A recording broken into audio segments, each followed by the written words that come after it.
Donc, le titre aujourd'hui, c'est Demeure en lui veut dire quoi? Pendant les 2 dernières semaines, on a regardé notre relation avec le Seigneur. Donc, maintenant, on va faire la transition entre notre relation personnelle avec le Seigneur pour rentrer en service.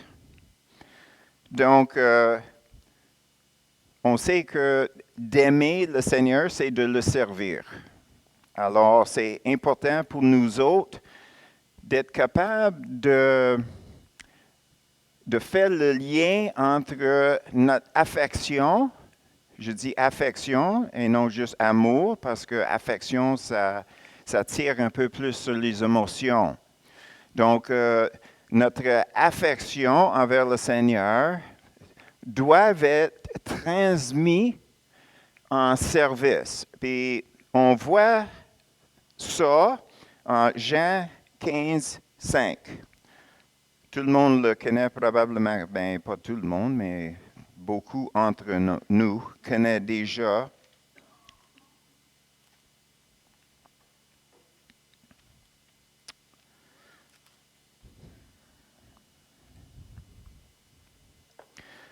Je suis le cep, vous êtes les sarments. Celui qui demeure en moi et en qui je demeure porte beaucoup de fruits, car sans moi, vous ne pouvez rien faire. Donc, le mot-clé ici, c'est vraiment l'aspect de demeurer. De demeurer met les 2 aspects de notre amour, notre affection pour le Seigneur, aussi avec l'aspect que cette affection-là va porter fruit. Donc, le fait que le fruit est porté, ça veut dire qu'on parle de notre service en lui. OK? Donc, la question, c'est toujours,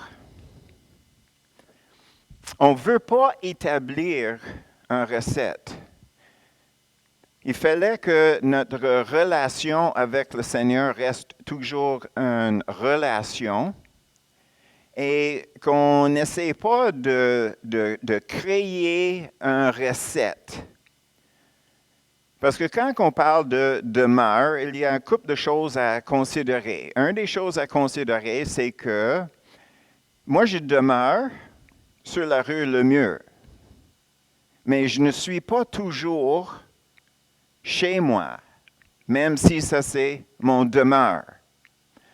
Donc, je prends ça comme un exemple que nous avons notre vie quotidienne. Donc, on fait juste les choses normales d'une journée à l'autre. Et puis, à l'autre côté, on reste à l'écoute pour entendre qu'est-ce que le Seigneur veut me diriger à faire avec lui pour quelqu'un d'autre, n'est-ce pas? Donc, quand on parle de demeurer, on prend en considération ces 2 aspects-là. Et c'est là où on peut rentrer dans un peu une recette au lieu d'une relation. Parce que quand on a donné notre vie au Seigneur, quand moi j'ai donné ma vie au Seigneur, c'était vraiment, il y a 2 aspects seulement dans ma vie. Il y a mon temps ou notre temps et mon argent. Ça touche à peu près tout. Donc, si je veux avoir une recette, ça veut dire que je vais me lever à telle heure, que je puisse passer 45 minutes avec le Seigneur. Après ça, je quitte mon demeure et je vais au travail. Et puis, je vais faire qu'est-ce que je fais comme ouvrage. Après ça, je vais retourner à la maison. Puis, une fois rendu à la maison, j'ai certaines choses que je fais. Je vais lire les Écritures, peut-être je vais écouter la musique, chrétien, peut-être je vais louer, peut-être je vais regarder un film d'inspiration. Et toutes ces choses-là donnent l'impression d'avoir une recette. Ce n'est pas nécessairement une recette juste à cause qu'on fait ces choses-là. Mais la différence entre les deux, c'est ça. Est-ce que je rencontre le Seigneur pour établir ma relation avec le Seigneur? Ou est-ce que je vais le rencontrer parce que j'ai une relation avec lui? Vous voyez la différence? Sur un côté, je veux faire les choses pour plaire Dieu. Et c'est bien. Mais c'est toujours l'aspect que je fais, ces performances. Tandis que l'autre, ça dit que j'aime le Seigneur, donc je ne fais pas des choses pour gagner son affection. Je veux le rencontrer parce que je l'aime, tout simplement. Un peu comme quand on a commencé à sortir avec nos blondes qui sont devenues nos époux-épouses, n'est-ce pas? On faisait des choses parce qu'on voulait plaire l'autre personne, mais de l'autre côté, ces choses-là étaient initiées parce que j'avais commencé une relation, puis je voulais le développer.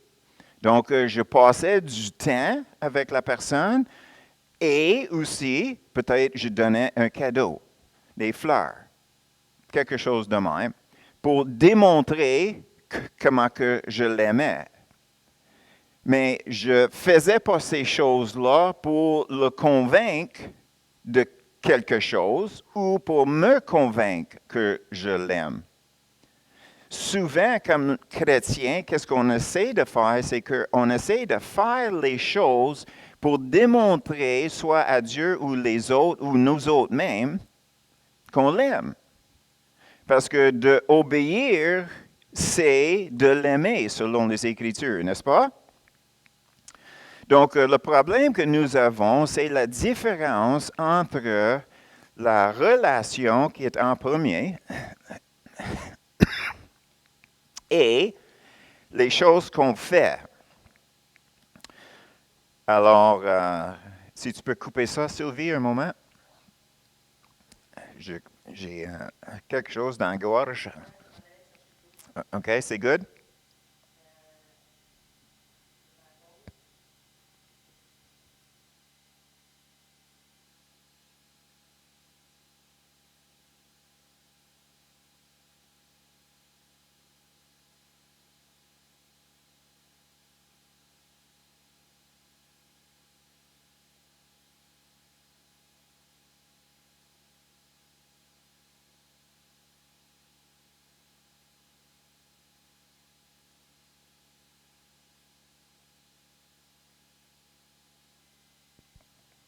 OK. Donc, on parle de cette relation-là. Et dans cette relation-là, nous avons toujours notre temps et notre argent qui est en considération. Comme j'avais déjà mentionné, quand on demeure à une certaine place, ce n'est pas pour dire qu'on reste toujours à cette place-là. Et j'ai fait ça comme comparaison dans notre quotidien à comparer avec notre relation ou bien notre relation avec le Seigneur. Alors, si je demeure dans le Seigneur et le Seigneur demeure en moi, jusqu'à quel point est-ce que je vais le demander d'être impliqué dans ma vie? Est-ce que si je veux me considérer comme entièrement impliqué dans la volonté de Dieu, est-ce que ça veut dire que le matin, quand je me lève, je dis, OK Seigneur, est-ce que je dois manger les céréales ou les œufs ou est-ce que je jeûne ce matin? Là, pendant que je suis en route envers mon emploi, est-ce que je dis au Seigneur, Seigneur, où est-ce que je travaille, c'est mon champ de mission. Donc, est-ce que mon temps est terminé à cet endroit, à cette compagnie, cette place-là? Est-ce que tu veux que je cherche un emploi ailleurs? Parce que qu'est-ce que tu veux faire à travers de moi, où ce que je travaille présentement? C'est terminé. Donc, est-ce que c'est le temps de changer de place, de compagnie où ce que je travaille? En même temps, est-ce que je devrais considérer déménager dans une autre ville? Si tu veux que je sois dans une autre ville pour travailler dans une autre compagnie, parce que tu veux œuvrer à travers de moi, là. Après mon ouvrage, j'arrive à la maison, puis je dis, oh, OK, Seigneur, est-ce que tu veux que je vais dans la rue pour œuvrer avec les itinérants? Ou bien est-ce que je devrais m'impliquer dans le ministère de louange, donc je vais pratiquer ma musique? Est-ce que tu veux que je prie, passe plus de temps avec toi? Est-ce que toutes ces choses-là, une fois que c'est fini, est-ce que je peux regarder la télévision ou bien est-ce que je peux regarder un film? Quelle sorte de film est-ce que je peux regarder? Donc, la question, c'est que si on veut dire qu'on demeure dans le Seigneur, est-ce qu'il fallait qu'il soit impliqué jusqu'à ce niveau-là dans ma vie? Ou bien est-ce que c'est comme je reste à l'écoute, Seigneur, tu me diras qu'est-ce que tu veux que je fasse. Puis là, je laisse de même.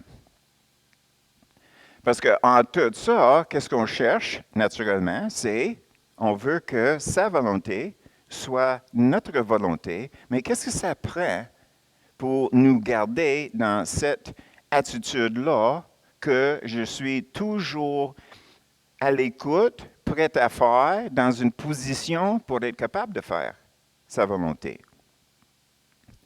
L'autre chose, c'est notre argent. Est-ce que je dois sonder le Seigneur pour toutes les dépenses au-dessus de 50 $, puis toutes les dépenses en bas de 50 $, bien, je peux le dépenser comme je veux? Ou bien, est-ce que ce sera 100 $? Ou bien, comment est-ce que je vais gérer mon argent? Est-ce qu'il y a une ligne à quelque part où ce que lui prend contrôle, puis nous autres, on a un peu de petit change qu'on peut dépenser comme on veut? Et une des choses à prendre en considération, parce qu'on est toujours dans l'aspect de considération, on n'est pas arrivé encore à trouver une solution, comment voir et comment faire des choses suite à ça. Donc, première considération, c'est Romains 14, 23. Romains 14, 23.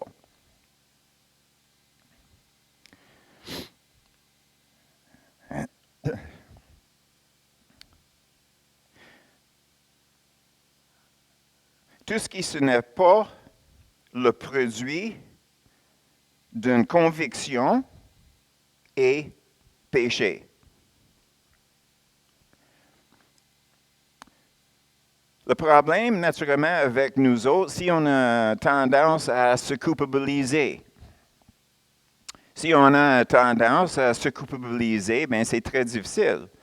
Parce qu'on peut se culpabiliser parce qu'on ne fait pas certaines choses, ou bien on peut se culpabiliser parce qu'on fait des choses puis on n'est pas sûr que ça c'est quelque chose que Jésus aimerait qu'on fait, n'est-ce pas? Une autre personne peut faire n'importe quoi. Mais juste à cause qu'il est capable de faire n'importe quoi sans conviction, ce n'est pas pour dire que ce n'est pas le péché non plus. Donc, encore, nous avons cette question-là. Alors, la réponse de ça, c'est que il fallait qu'on trouve une façon pour savoir le long de la journée que nous sommes dans la volonté de Dieu. N'est-ce pas? N'est-ce pas? Parce que si je ne suis pas dans la volonté de Dieu, ben là, où est-ce que je suis? Est-ce que je peux dire que je demeure toujours en lui? Ou bien en ce moment-là, est-ce que je viens de partir de mon demeure puis je suis ailleurs? Et c'est quoi qui est permis? C'est quoi qui n'est pas permis? Beaucoup de questions, n'est-ce pas?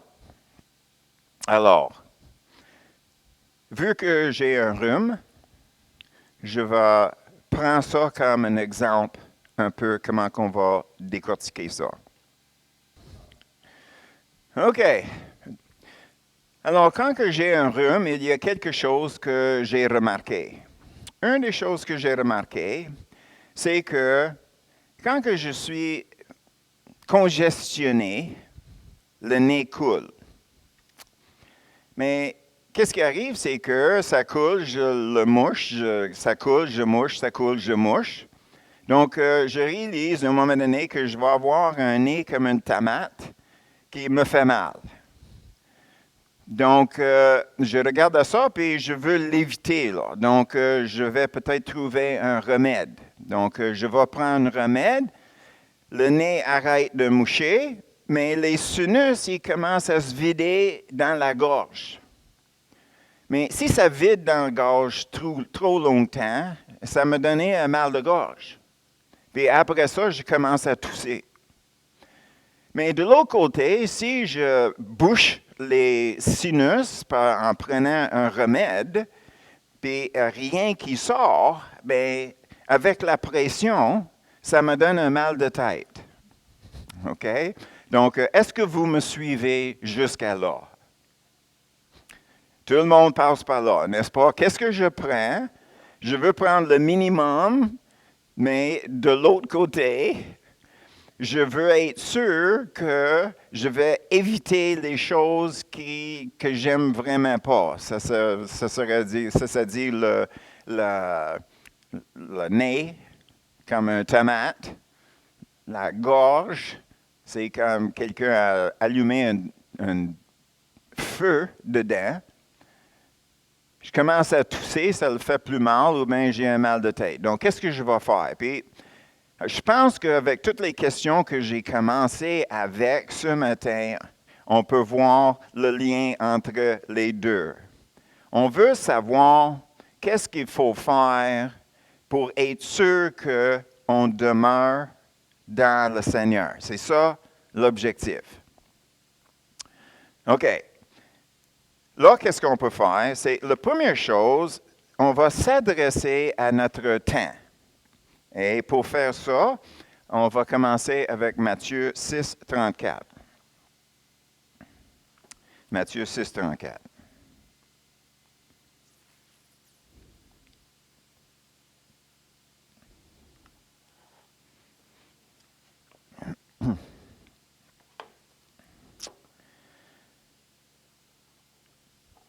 Ne vous inquiétez donc pas du lendemain, car le lendemain aura soin de lui-même.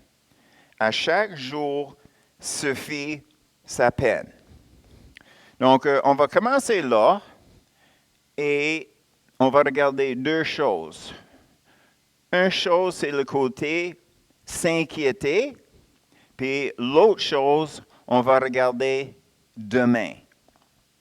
Alors, pour s'adresser à notre inquiétude, il faut réaliser que, comme définition, l'inquiétude, c'est basé sur la crainte. La crainte, c'est un manque de confiance dans le Seigneur. Si on manque de confiance en lui, ben, pourquoi? Ou bien peut-être on ne sait pas c'est quoi sa volonté pour notre vie, pour notre journée. Donc, c'est quoi la solution? C'est quoi la solution si on se trouve dans un état d'inquiétude?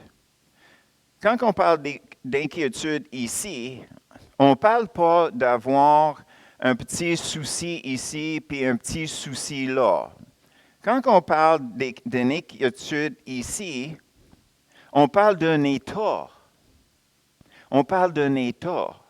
C'est sûr, les choses peuvent nous arriver, puis ça va nous s'inquiéter sur le coup, parce qu'on ne le prévoyait pas arriver.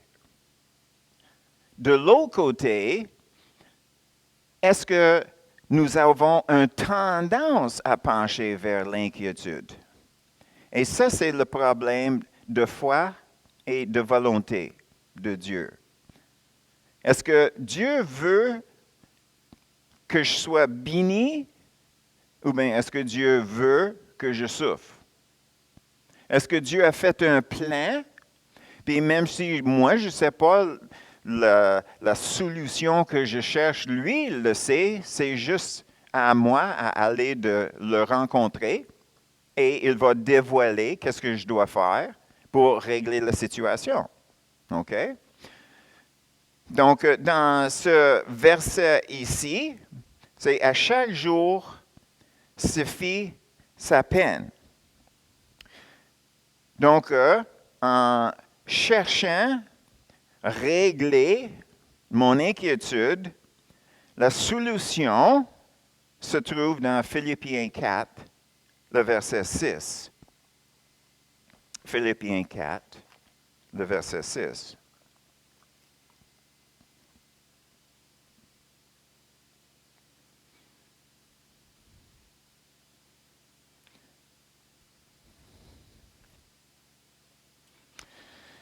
Ne vous inquiétez de rien, mais en toute chose, faites connaître vos besoins à Dieu par des prières, des supplications avec des actions de grâce. Donc ici, nous avons une recette, si on veut le dire de même.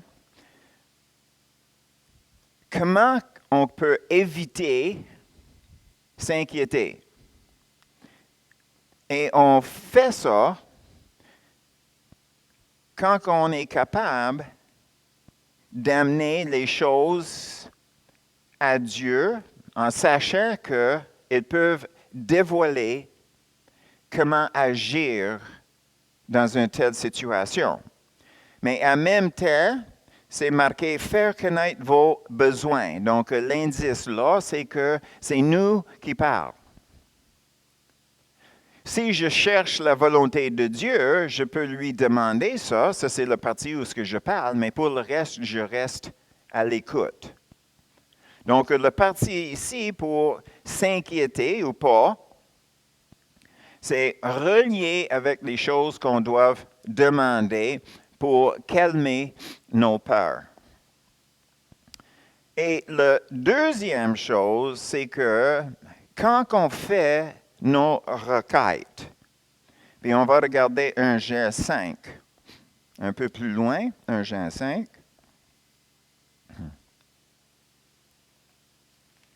«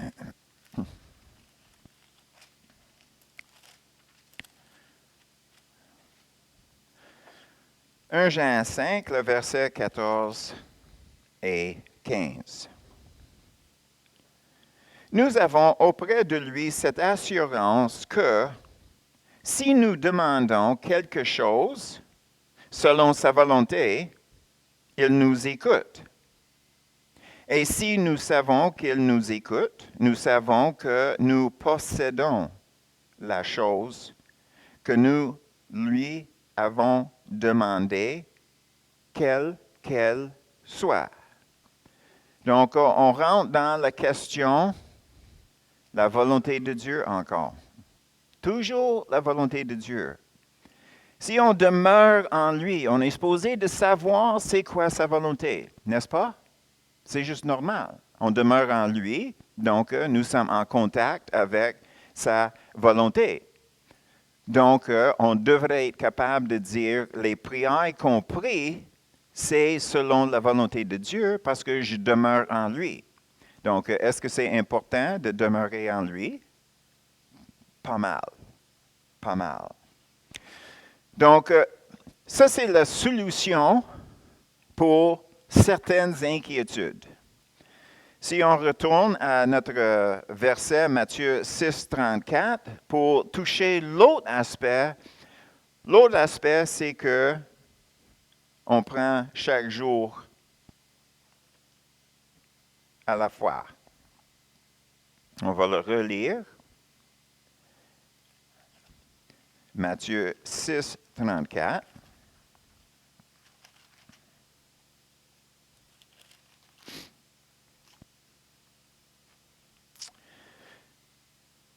Ne vous inquiétez donc pas du lendemain. Là, on rentre dans notre temps, on rentre dans notre avenir, car le lendemain aura soin de lui-même. À chaque jour suffit sa peine. La question ici, c'est que quand le Seigneur parlait de lendemain, est-ce qu'il parlait de lundi? Est-ce qu'il parlait de dimanche? Ou bien est-ce qu'il parlait de notre avenir? Ne s'inquiétez pas sur notre avenir.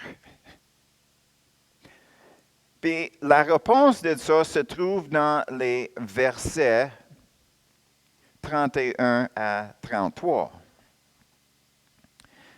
Ne vous inquiétez donc point et ne dites pas que mangerons-nous, que boirons-nous, de quoi serons-nous vêtus? Car toutes ces choses, ce sont les païens qui les recherchent. Votre Père céleste sait que vous en avez besoin. Donc, ce n'est pas une question de le lendemain comme de dimanche à lundi ou de lundi à mardi. Ça, c'est plus loin, notre lendemain. Est-ce que le Seigneur va prendre soin de moi pour le restant de mes jours? Est-ce qu'il va pourvoir pour mes besoins? L'indice ici, en parlant de qu'est-ce qu'ils vont porter, c'est un indice que ce n'est pas le lendemain tel quel, parce qu'on n'achète pas le linge à tous les jours. Peut-être on va acheter la nourriture à tous les jours, mais pas le linge.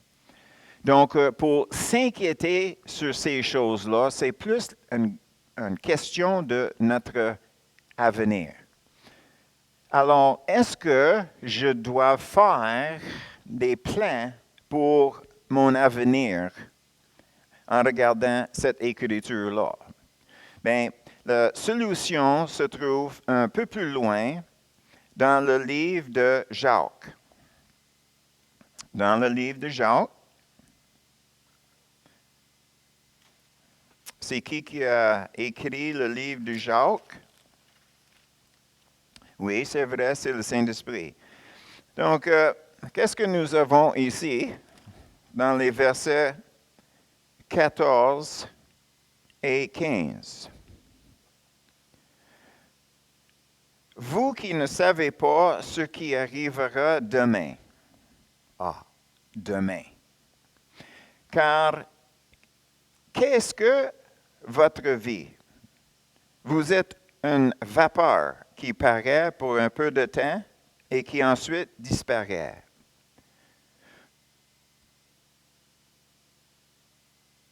Vous devrez dire, au contraire, si Dieu le veut, nous vivrons et nous ferons ceci ou cela. Le verset 13. À vous maintenant qui dites, aujourd'hui ou demain nous irons dans telle ville, nous y passerons une année, nous trafiquerons et nous gagnerons. Alors, qu'est-ce que nous avons ici? C'est que c'est quelqu'un qui prévoit d'aller dans une autre ville pour démarrer un business et en faisant ça, il va gagner sa vie. Et ici, Jacques nous dit que il y a un problème avec ça pour ceux qui suivent le Seigneur.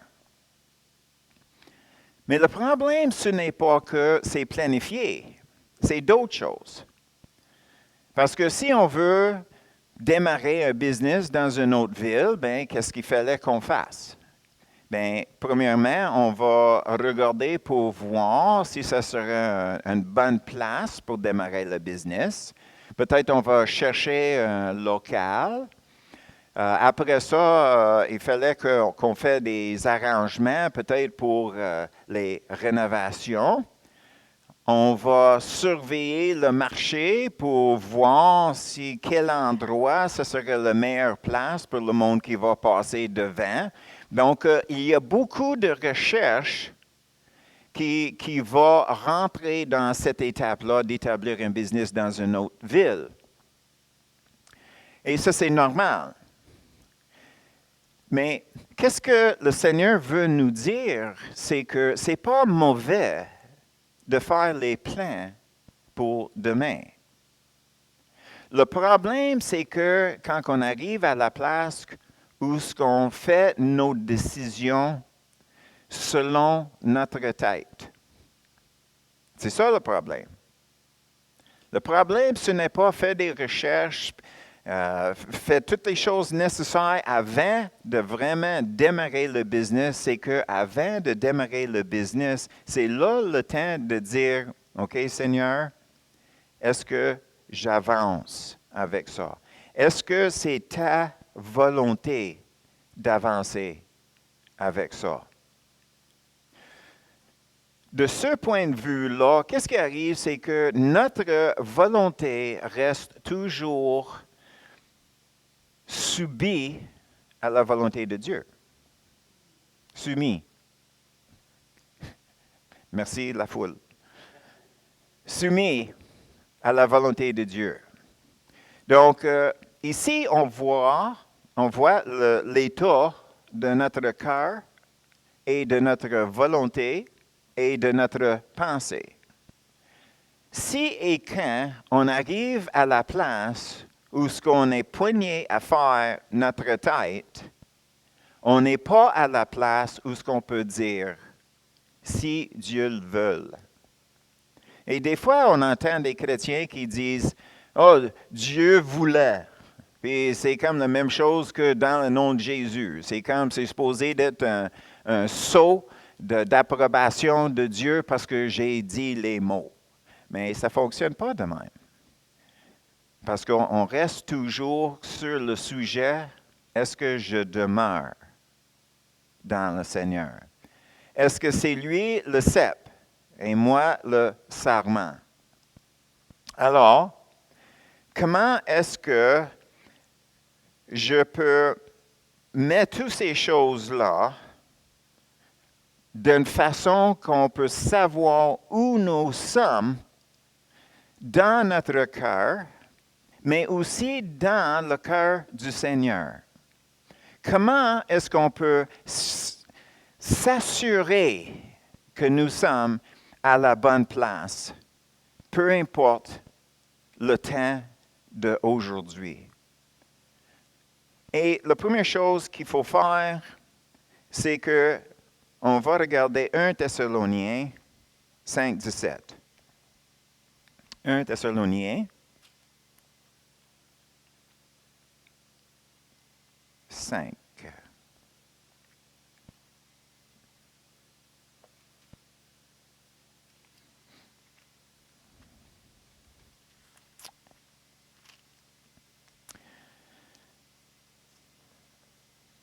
Le verset 17.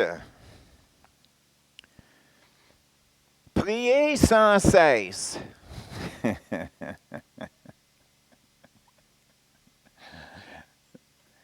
Priez sans cesse. Oh boy. Comment est-ce qu'on fait ça? Prier sans cesse. Je suis un homme. Je peux faire juste une chose à la fois. Si je suis en prière, je ne peux pas conduire. Je ne peux pas travailler. Je ne peux pas écouter ma femme. Je suis en train de faire quelque chose ici. Dérange-moi pas. OK? Pour les femmes, tu peux faire 2-3 choses en même temps, donc c'est moins difficile. Mais en même temps, on parle d'un état. Puis là, il fallait qu'on regarde le verset 16 puis le verset 18. Le verset 16 dit « Soyez toujours joyeux ». N'est-ce pas, Dominique? Soyez toujours joyeux. Priez sans cesse. Rendez grâce en toutes choses.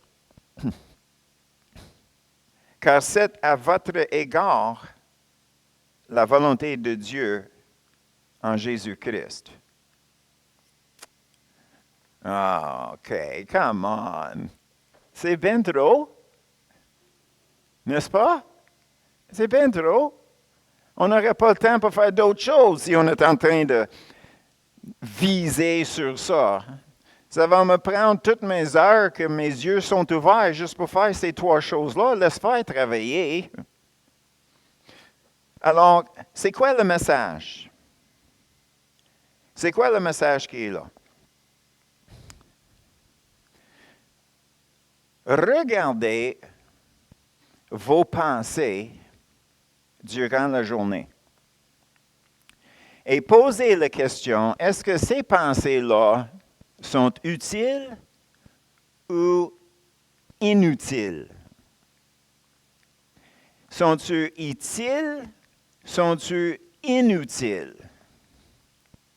C'est quoi un pensée inutile? Toutes les choses qu'on ne peut pas confirmer, toutes les choses qui sont basées sur l'opinion de quelqu'un, toutes nos réactions par rapport à quelque chose que quelqu'un dit sont inutiles. Peut-être c'est exagéré un peu? OK, bien on va prendre une situation et on va regarder ça. Est-ce que nous savons comment Dieu va agir à travers le COVID et comment est-ce que ça va terminer? Bien, peut-être, qu'est-ce qui va arriver, c'est que finalement, tout le monde dans le monde entier va avoir le COVID. Ceux qui meurent, c'est fini. Ceux qui vivent, ils vont vivre avec ça, mais ça va être juste comme un gros grippe, comme on voit les symptômes de Omicron. Disons que ça, c'est la fin. Toutes les opinions qui sortent des médias, des journalistes, des amis, des chrétiens, des ci, des ça, tout le monde, ils ont toutes une opinion. Puis là, nous autres, on reste poignés sur une opinion. C'est inutile. C'est inutile. Ça ne sert à rien. À peu près la seule décision qu'il fallait qu'on fasse, se faire vacciner ou pas. C'est fini là. C'est fini là. Si on décide de ne pas être vacciné, on vit avec les conséquences. Si on décide de se vacciner, on vit avec les conséquences. Mais tout le temps qu'on pense sur qu'est-ce qui est écrit sur l'Internet, qu'est-ce qu'on voit sur la télévision, qu'est-ce qu'on entend sur la radio, Tout le monde a une opinion qui sert à quoi dans ma vie? Est-ce que ça va me garder dans la volonté de Dieu si je passe mon temps à considérer toutes ces choses-là? Non. Non. Question. Est-ce que je vais me vacciner? Est-ce que je ne me vaccine pas? Seigneur, qu'est-ce que je fais? Oui, non, OK, fini. Puis c'est la même chose avec toutes nos autres pensées aussi. Si je passe tout mon temps à m'imaginer dans le sud, sur la plage, au soleil,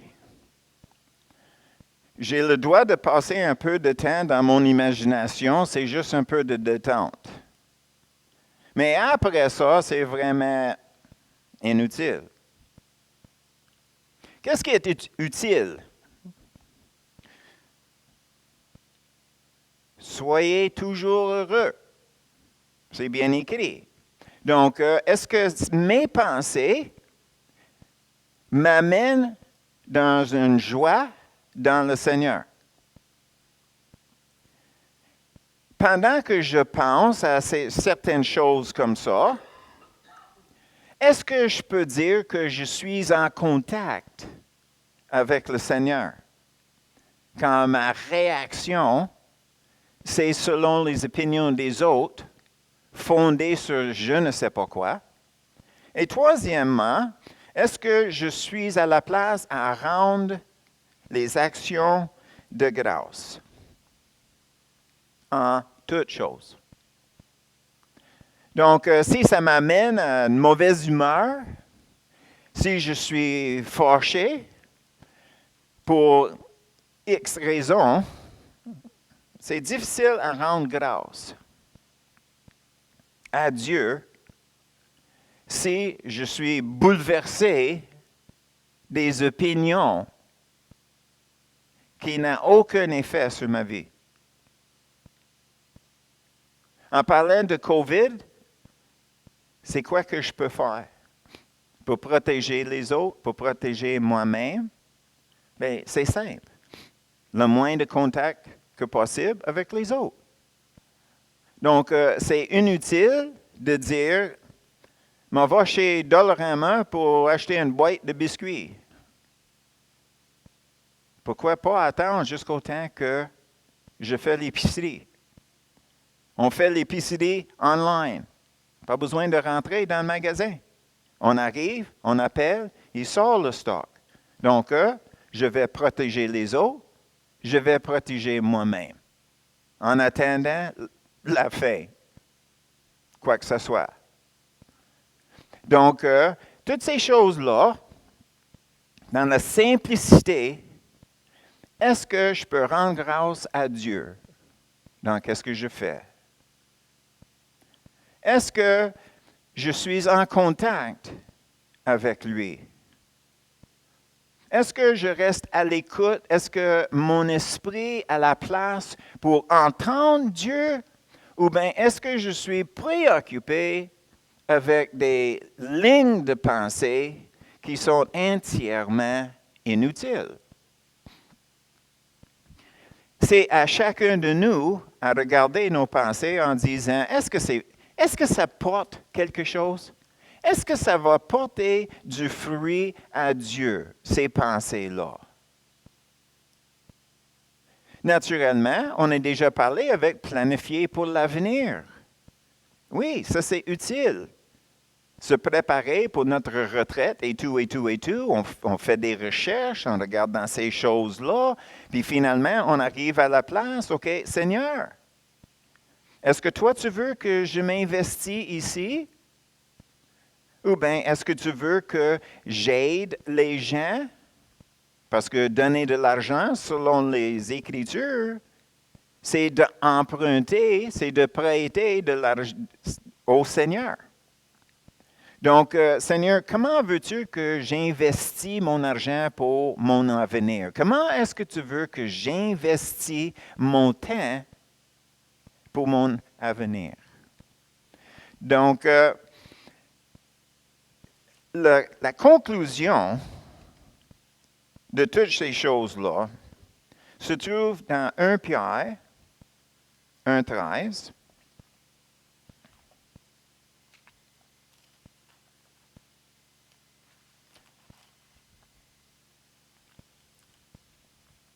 « 1 Pierre 1, le verset 13.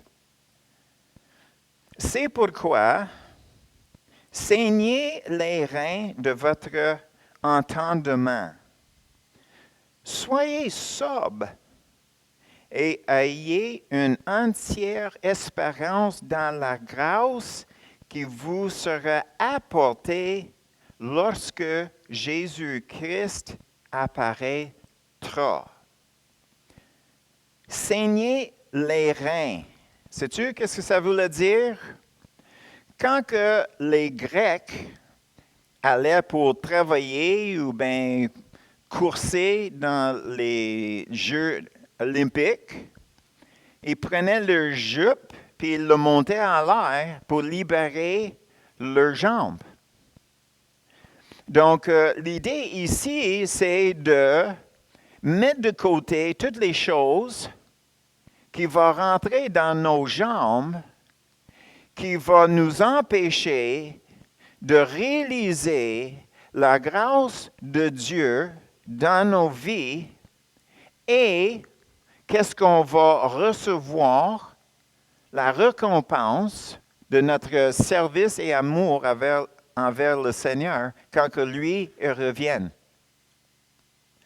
Donc, viser sur les grâces qu'on se trouve en Jésus selon les Écritures. Est-ce que ça, c'est utile? C'est très utile. C'est plus que ça, c'est important. Et finalement, on va regarder 2 Corinthiens 10, 5.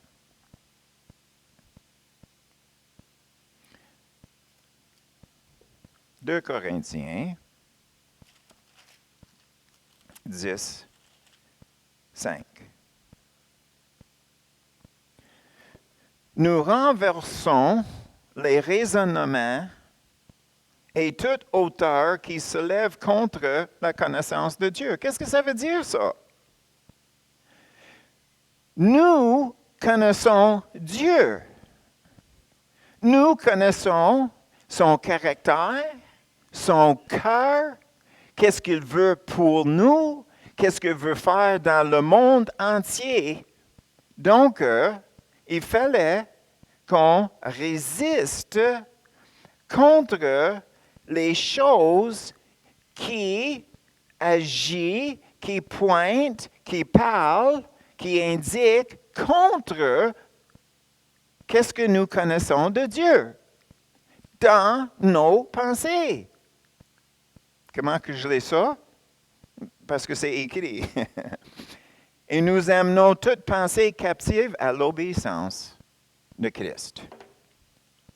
Donc, qu'est-ce que ça veut dire en général?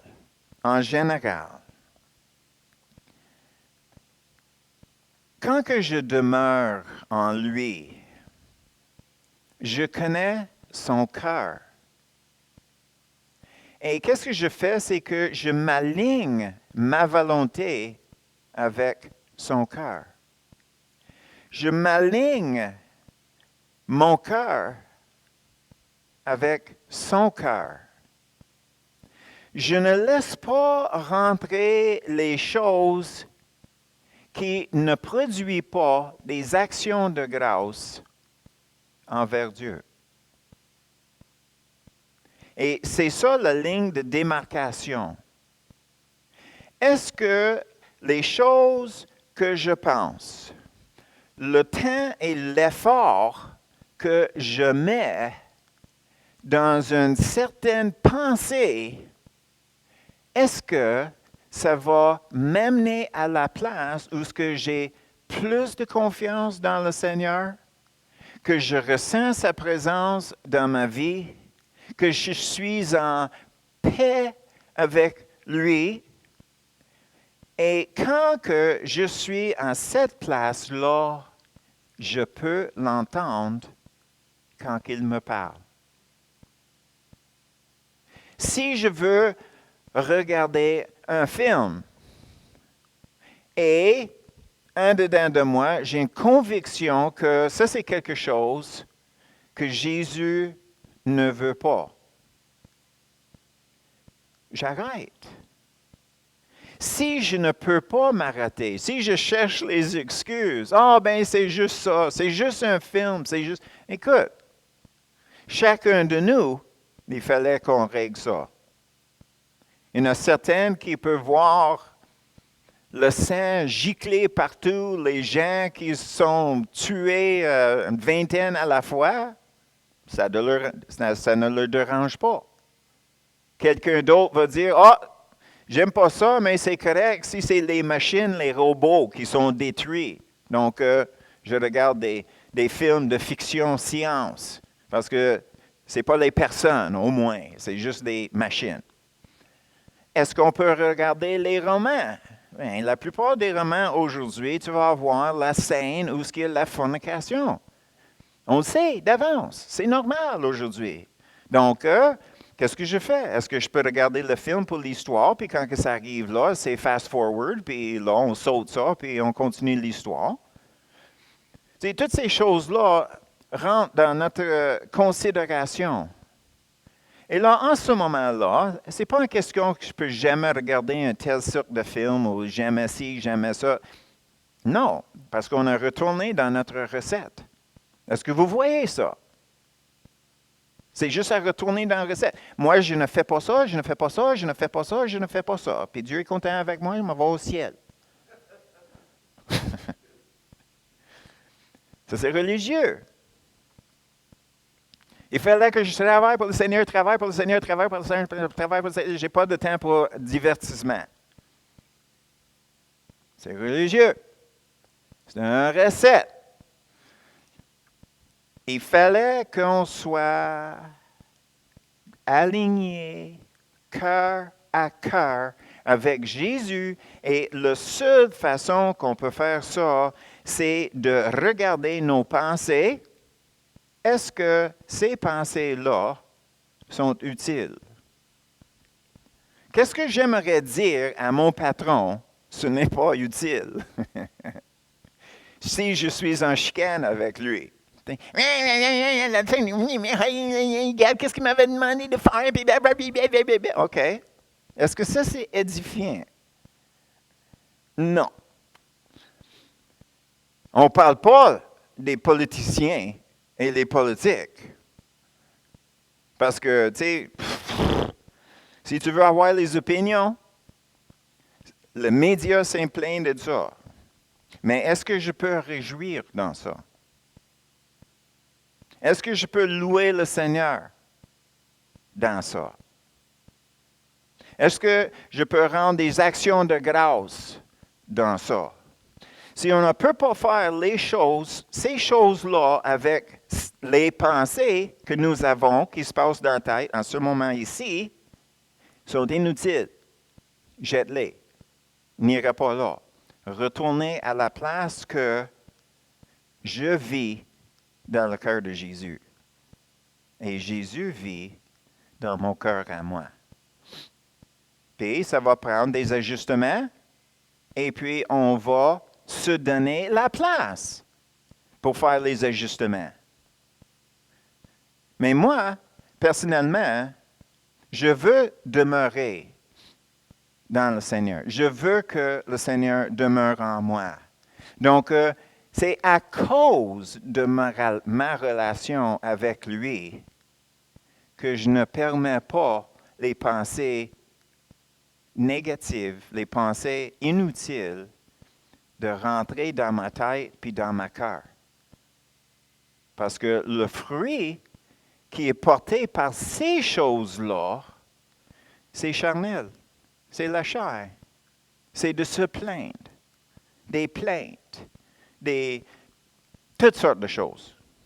Ce n'est pas nécessairement de toutes les dire. On peut le voir. C'est juste de regarder les choses dans la chair. Le chair, qu'est-ce que ça fait? Ça cause des conflits, tout simplement.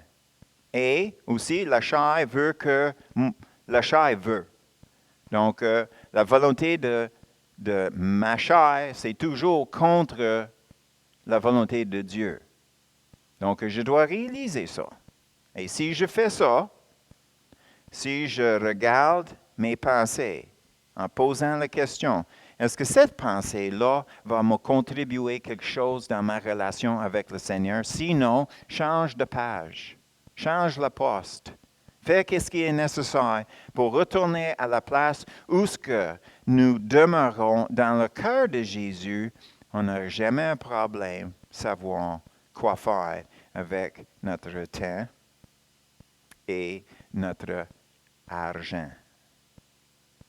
Donc, j'espère que ça peut nous aider un peu dans notre désir de rester toujours entre les mains du Seigneur pour faire sa volonté.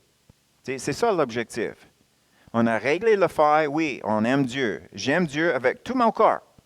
Ça c'est établi. Il n'y aurait plus de questions. Tout est réglé. Ça va bien.